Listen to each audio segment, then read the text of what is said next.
the ED is after them, and the IT is after them. There is some kind of illegal activities allegedly that they've indulged in. Do you think that the church is slowly cozying up to the BJP? Not entirely, because if you look at, as Sri Ajith Lawrence pointed out, there are many denominations, especially in Pathanamthitta. There's Orthodox, Catholics, Marthamites, Jacobites, Protestants, Jehovah's Witnesses, the list goes on. Believers Church, as he rightly mentioned, is one of the small denominations of the many different denominations in Pathanamthitta. So I don't think that's the case with the other denominations, although there are priests and there are members of the church speaking in private exactly what you said. But no church has actually come out in support of a BJP candidate or the party ever in the history of Kerala, which is what makes this historic. But if you look at the future in Kerala, a lot of the young Christians do not support that point of view. I was just speaking at my university to my students, and interestingly, this came up, although we never speak politics in the organization. Students were interested about this topic. They saw the video last time, and most of the students have the opinion that, the Christian students have the opinion that it is senseless to show such videos or documentaries or movies to the youth. Let them decide. We're all independent thinkers. We know what's going on, and we will decide.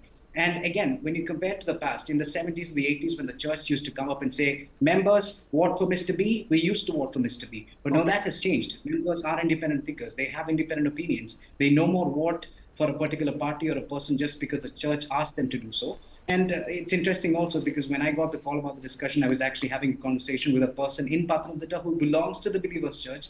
And he said the exact same thing. He said, I will not vote for Anil Antony just because my church asked me to do so, because I have other plans. And he said the same thing that Ajith Lawrence mentioned, that the church was maybe persuaded or forced to make that opinion, because of which at least 50 to 60% of the voters do not actually have the same opinion. All right. Okay, Nirmal. I mean, you make some very, very interesting points, and what a coincidence, our story, and you're, talking to someone from there about the same thing.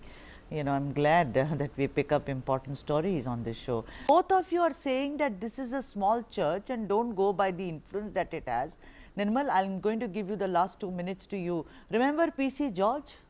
Who was, you remember what happened, the way he polarized. I mean, we all remember that case of the terrible polarization between Muslims and Christians and also some of the Hindus. What made Kerala accept PC George? Why don't you think it can happen now? No, if you look at what happened to PC George, before he made the statement, in the years before that, he stood alone against all the three parties, LDF, UDF and BJP, and independently won the seat with a 28,000 majority.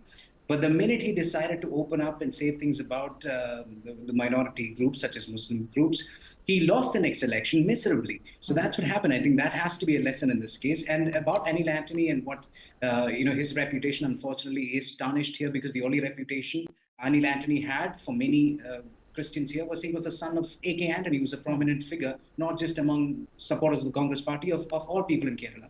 He has tarnished that image by allegedly calling his father a dog barking at the moon. So those kind of things have actually worked against his favor, number one. Number two, there are local members of the party who are upset with his nomination, because there are members of the party who's been working for 15, 20 years, hoping that they would someday get a nomination, Pathanamthitta, and Anil Antony comes out of nowhere from another party and grabs the seat. That may work against his favor as well. Again, there are two other things. The other candidates are strong. Thomas Isaac, strong candidate. Antony is a very clean candidate compared to both the others, which will also work against his favor. I'll just add one more quick point. At the peak of BJP's popularity, which I believe was 2019 because of the Sabrimala issue, which was larger than life back then, even at that point of time, 300,000 votes is what they managed to get. So even with the support of the Believers Church, Anil Antony will not get anywhere close to 300,000 votes.